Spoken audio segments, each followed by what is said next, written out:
women's suffrage throughout the ages. Sometimes things look different, but one thing that remains the same is women fighting for their vote and their voice and the vote and the voice of others.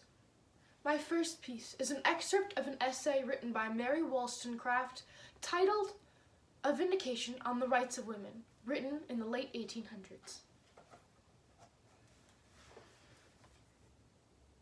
In a book on female rights and manners, the works written specifically for their improvement mustn't be overlooked, especially when the book says explicitly that women's minds are weakened by false refinement, and that when improvable reason is regarded as the dignity that raises men above the lower animal and puts the natural scepter in a feeble hand, those instructive works regard women as beings of a subordinate kind and not as a part of the human species.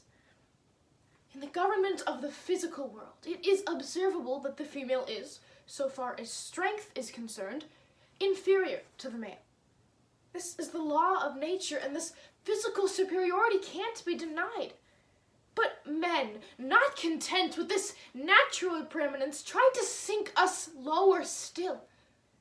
I am aware of an obvious inference from every direction. I have heard protests against masculine women. But if their target is the imitation of manly virtues, or the achieving of the talents and virtues that ennoble the human character and raise females in the scale of animal being under the comprehensive label mankind, all those who view women with a philosophical eye must join me in wanting women to grow more and more masculine every day. Women are so much degraded by mistaken notions of female excellence that this artificial weakness produces in them a tendency to tyrannize and gives birth to cunning, the natural opponent of strength, which leads them to exploit those contemptible infantile airs that undermine esteem even while they excite desire. Let men become more chaste and modest, and if women don't become correspondingly wiser, it will be clear they have weaker understandings. Many individual women have more sense than their male relatives. Some women govern their husbands without degrading themselves because intellect will always govern. Where there's a constant struggle for an equilibrium, nothing will swing the scales its way unless it naturally has a greater weight. My second piece was written as a satirical song for women at the height of the women's suffrage movement in the early 1900s. A suggested campaign song by Alice Duer Miller. We are waging, can you doubt it, a campaign so calm, and still no one knows a thing about it. And we hope they never will. No one knows what we oppose, for we hope they never will. We are ladylike and quiet, here a whisper, there a hint, never speeches, bands, or riot, nothing suitable for print. No one knows what we oppose, for we never speak for print. Sometimes, in profound seclusion, in some far but homelike spot, we will make a dark illusion. We're opposed to you know what. No one knows what we oppose, for we call it you know what.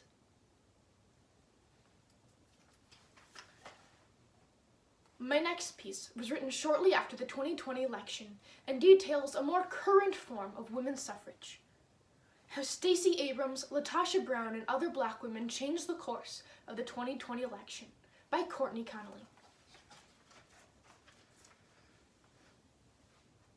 As the 2020 presidential election came down to the wire, it was clear that black women had been on the front lines of this year's election, working to ensure that all eligible voters have their voices heard at the polls. In Georgia, Stacey Abrams, who ran for governor of the state in 2018, has been on the ground to ensure that voter suppression does not dictate the outcome of this year's election. 2 years ago, she lost the gubernatorial race amid reports of voter suppression in the state. Between 2010 and 2018, Georgia's Secretary of State during that time purged upwards of 1.4 million voters from the polls, with many voter registrations being canceled because a person did not vote in the previous election. 53,000 people had their registrations moved to pending because of the state's exact match law. And of those 53,000, more than 80% of those registrations belonged to black voters. After her 2018 loss, Abrams started a voting rights organization called Fair Fight, which focused on increasing voter participation as well as education about elections and voter rights. As a result of these efforts, it's estimated that more than 800,000 new people have registered to vote in Georgia since 2018, with Abrams telling NPR that 45% of these new voters are under the age of 30 and 49% are people of color. In addition, Abrams tells NPR that she and her team were able to get rid of the exact match policy before the 2020 election. Similar to Abrams, LaTosha Brown, co-founder of the Black Voters Matter Fund, which works to increase voter registration and turnout and expand voting rights policies, used an election loss to fuel her desire to create change. In 1998, Brown ran for State Board of Education in Alabama's 5th District against incumbent Democrat Willie Paul. It was her first time running for office, and Brown tells CNBC Make It the race was so close it took 7 days for the winner to be announced, with Brown losing by a little over 200 votes. Minutes after the election was certified, she said she received a call from the state's Democratic Party, letting her know that 800 ballots had been found in a safe by the county sheriff. Brown says she was told it was too late for the ballots to be counted. I was so disappointed, says Brown, who now lives in Atlanta. I realized after that experience that voter suppression is more common than we think it is.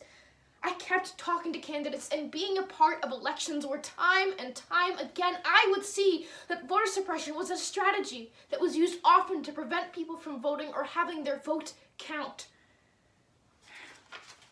Today, Brown's Black Voters Matter Fund does work to ensure that Black communities are not only registered to vote, but also understand the power of their vote, as well as advocating for the expansion of voting rights policies that include early voting, resistance to voter ID laws, and a strengthening of the Voting Rights Act.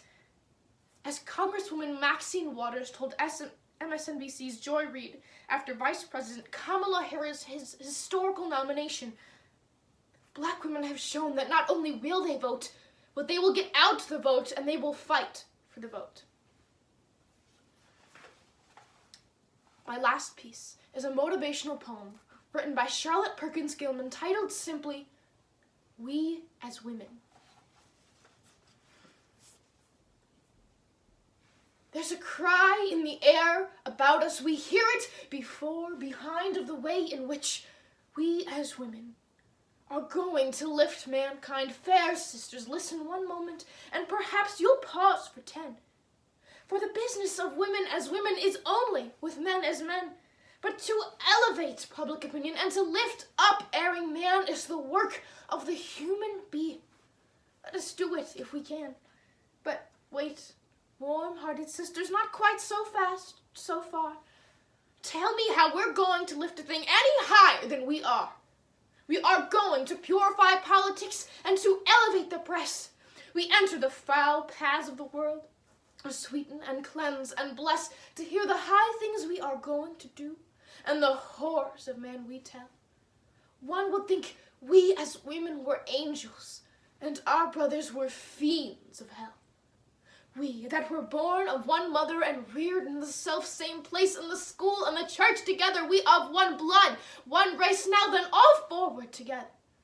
But remember every one that 'tis not by feminine innocence that the work of the world is done. The world needs strength and courage and wisdom to help and feed. When we as women bring these to man, we shall lift the world indeed. Thank you.